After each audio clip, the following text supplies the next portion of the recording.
राना एहसान अफजल साहब के कोऑर्डिनेटर टू प्राइम मिनिस्टर हैं, प्रोग्राम में मुझे ज्वाइन कर रहे हैं। आपके भी शुक्रगुजार हूँ राना साहब।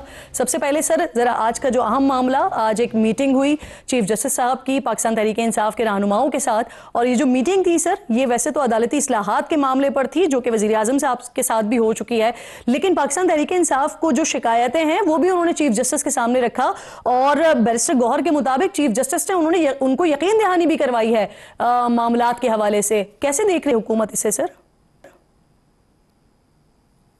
देखिए, कल जो प्राइम मिनिस्टर साहब की मुलाकात हुई वो एज ए न्यूट्रल एग्जीक्यूटिव मुलाकात हुई थी चीफ जस्टिस से, जिसके अंदर कुछ सियासी गुफ्तगू नहीं हुई थी, बल्कि जो हुकूमती मामलात पेंडिंग होते हैं जुडिशरी के हवाले से, और जिस तरह एफबीआर के ट्रिब्यूनल के केसेस में डिले और दीगर मामलात, उस तरह के पहलुओं पे गुफ्तगू हुई थी।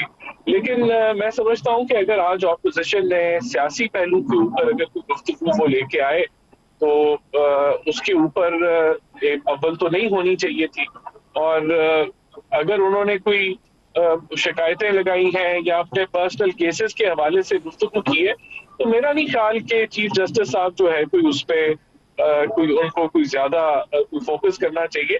चीफ जस्टिस से अगर उन्होंने ऑपोजिशन पे अपनी राय देनी थी वो दे दी। भी मामला जो है वो एक जुडिशल तरीके से चल रहे थे और वैसे ही आगे चले, वैसे ही आगे चलेंगे आप कह रहे हैं। हम भी सर आपके साथ मजीद मौजूआत पर बात करते हुए आगे चलेंगे, लेकिन मैंने अभी छोटा सा एक ब्रेक लेना है। ब्रेक के बाद वापस आती हूँ, साथ रहिएगा।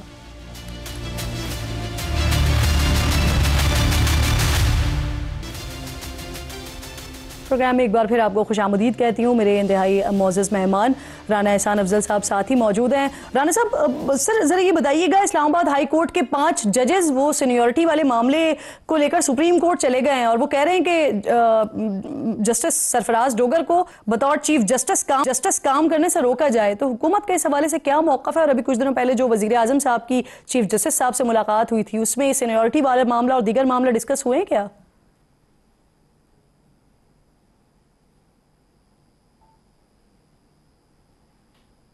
नहीं, मेरा नहीं ख्याल सीनियरिटी वाले मामला पे गुफ्तगू हुई प्राइम मिनिस्टर साहब की चीफ जस्टिस से। बहरहाल देखिए, ये बड़ी क्लैरिटी है इसमें कि आइन के अंदर कोई स्पेसिफिक तरीकाकार सीनियरिटी के हवाले से नहीं दिया गया।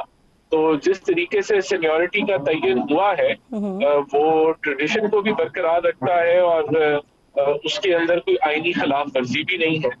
तो अब अगर ये 5 जजेस गए सुप्रीम कोर्ट में तो बिल्कुल सुप्रीम कोर्ट उसमें इंटरवीन कर सकता है, और एक फैसला अगर या सुप्रीम कोर्ट दे दे, उसका जो कॉन्स्टिट्यूशनल बेंच है कि सिक्योरिटी के मामले होंगे तो उसमें क्लैरिटी आ जाएगी, वरना ये हक जो है वो पार्लियामेंट के पास भी है।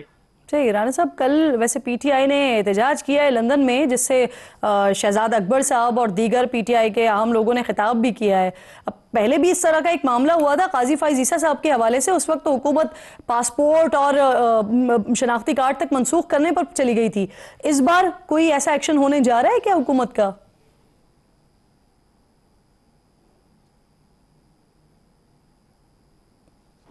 लेकिन सबसे पहले तो हम कंडेम करेंगे जो एक इदारे के चीफ के खिलाफ जो कि गैर सियासी है उनके खिलाफ जो है वो एहतजाज किया गया।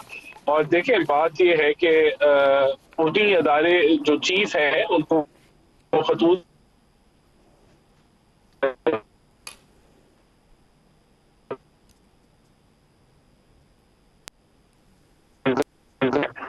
अफसोस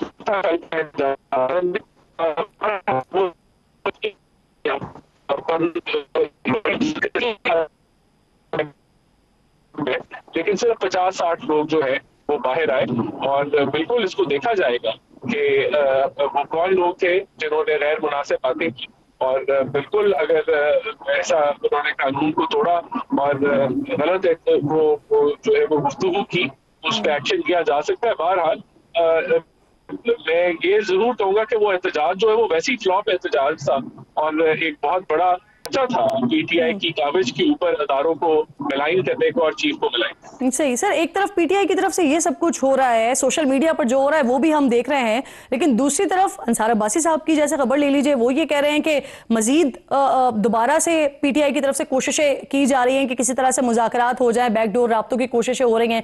वजीर आला मरियम नवाज साहिबा को देखती हूँ या विफाकी वज़रा को देखती हूँ, वो भी इसी तरह की इशारे कर रहे हैं, वो भी इसी तरह की बात करें।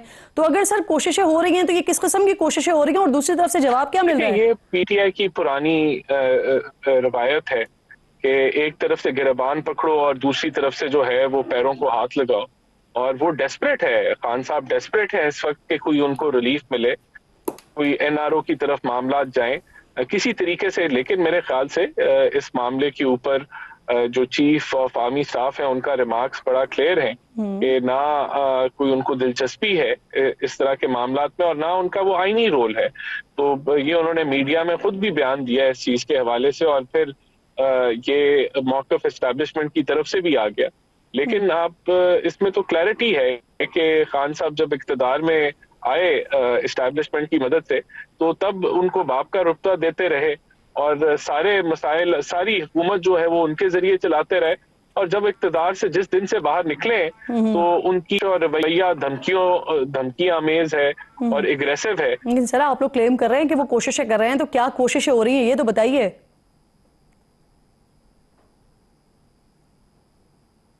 देखिए, अली अमीन गंडापुर साहब जो हैं वो इस वक्त चीफ मिनिस्टर हैं केपीके के, और उस एग्जेक्टिव रोल के तहत जाहिर सी बात है उनको एक्सेस अवेलेबल है सिक्योरिटी के अफसरों के साथ। तो गालबन वो ये खुद कह चुके हैं कि 99% चीजें तय पा गई थी, लेकिन वो एक फीसद जिसके ऊपर वो उम्मीद लगाए बैठे हैं वो ना उनको मिलने वाला है और ना वो पूरा होने वाला है। तो वही उनके जरिया है राब्तों का।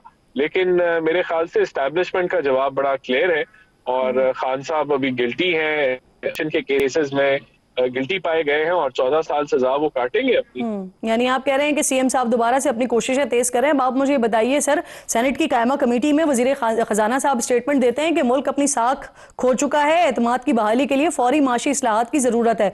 तो ये सर नाकामी का एतराफ नहीं कर रहे वजीर खजाना साहब? क्योंकि इससे पहले 16 महीने की हुकूमत आपकी रही, कुल मिला के 2.5 साल का अरसा हो गया है।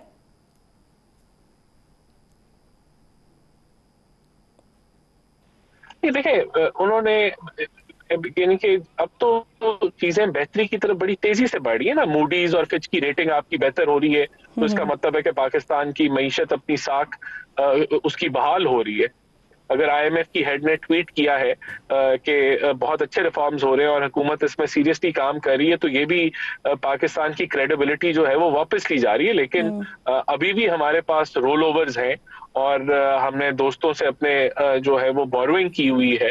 तो हमारा जो टारगेट है वो यही है कि इस मुल्क के अपने बलबूते पे रिजर्व्स बने, इस मुल्क के ये जो हमने दोस्तों से रोल ओवर्स लिए हुए हैं, कर्जे लिए हुए हैं, हम उनको वापस करें और पाकिस्तान की क्रेडिबिलिटी और मजीद स्ट्रांग हो। तो ये इनका ये मकसद नहीं था कहने का कि पाकिस्तान अपनी साख खो बैठा है। और एक ओवरऑल हकीकत है कि हमारी अगर डेट है, कर्जे हैं, तो हमने अपने दोस्तों से लिए हुए हैं। हम आईएमएफ के प्रोग्राम में है जो लेटर ऑफ लास्ट रिजॉर्ट है, लेकिन हम ये कहते हैं कि ये आईएमएफ का आखिरी प्रोग्राम होगा और उसके लिए जो असलात जरूरत है जिनकी वो हम कर रहे हैं। तो ये एक एतराफ है ओवरऑल पाकिस्तान की सिचुएशन का, लेकिन जो रिजॉल्व है और जो बेहतरी की तरफ जहां हम गामजन है वो चीजें नजर भी आ रही हैं और हम मजीद उसको उस तरफ बढ़ रहे हैं। चलिए ये भी जरा मुझे बता दीजिए, जो सरकारी विफाकी मुलाजिमीन है वो इस वक्त इस्लामाबाद में धरने के लिए बैठे हुए हैं, एहतजाज कर रहे हैं, मुतालबा ये कर रहे हैं कि सर अपग्रेडेशन, बीमा मराहत की जाए, लीव इनकैशमेंट, पेंशन इस्लाहात ये वापस ली जाएं। तो हुकूमत ने मुज़ाकरात की भी कोशिश की, नाकाम हो गए। अब क्या करेंगे? देखें, ये जब भी आप कोई रिफॉर्म्स करते हैं तो रेजिस्टेंस आती है। अब पेंशन कंट्रीब्यूशन जो है वो उसकी जरूरत थी, वो भी रिफॉर्म का हिस्सा है। और देखें, ये नेगोशिएशंस चलती रहेंगी।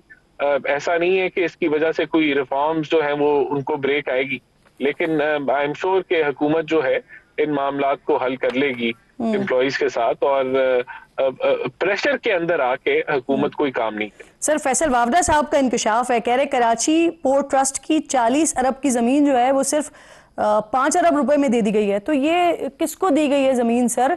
क्योंकि कराची पोर्ट की जो जमीन है वो ऑब्वियसली विफाक के मातहत आती है, कस्टोडियन आप हैं इसके। देखें, अभी केपीटी के ऊपर जो है वो प्राइम मिनिस्टर ने एक इंक्वायरी कराई है और उस इंक्वायरी के अंदर जो हुकूमत ने खुद कराई है, अगर कोई चीजें कोई ऐसी कोई लैप्सेस हैं या कोई प्रॉब्लम्स हैं, तो उस पर हुकूमत जो है जो लोग रिस्पॉन्सिबल है अकाउंटेबल भी कराएंगे और अगर रिकवरीज करनी हुई तो रिकवरीज भी होंगी।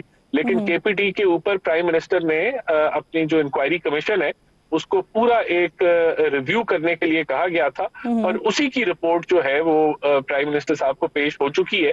शायद उसी के ऊपर जो है फैसल वाडा साहब कोई अपने नंबर बनाने की कोशिश कर रहे हैं, लेकिन ये हुकूमत की ही काविश है कि केपीटी पोर्ट के अंदर जो भी मामलात हैं, जो प्रॉब्लम के एलिमेंट्स हैं, उनको ना सिर्फ जो है हाईलाइट किया गया है, यानी कुछ ना कुछ तो है सर कि जिसकी वजह से पर ये बाकायदा रिव्यू हुआ है। सूबाई हुकूमत पर भी इल्जाम लग रहा है सर इस सारे मामले में। देखिए, मैं इसके ऊपर कमेंट नहीं करूंगा जब तक कोई ऑफिशियली जो मैरीटाइम मिनिस्ट्री है इसके ऊपर कोई मौक़िफ़ नहीं देते। मैं इस चीज की आपको बिल्कुल तस्दीक कर सकता हूं कि प्राइम मिनिस्टर इंस्पेक्शन कमीशन के हवाले केपीटी के मामलात किए गए थे और उन्होंने एक बड़ी डिटेल्ड इंक्वायरी की और उस इंक्वायरी के अंदर बहुत सारे मामलात सामने आए और बहुत सारे लोग हाईलाइट हुए जिनके खिलाफ जो है वो एक्शंस भी जो है रेकमेंडेड है और रेजोल्यूशन है जो कि अभी ऑनगोइंग है, उन पे काम जारी है। सही, बहुत बहुत शुक्रिया आपका राना एहसान अफजल साहब। फैसल वावड़ा साहब ने जो इल्ज़ाम लगाया है उसके हवाले से आप बता रहे थे कि प्राइम मिनिस्टर साहब के पास इसकी एक रिपोर्ट सामने आई है और शायद इसी की बेस पर ही फैसल वावड़ा साहब कोई बात करें। बहुत बहुत शुक्रिया, प्रोग्राम में आप साथ मौजूद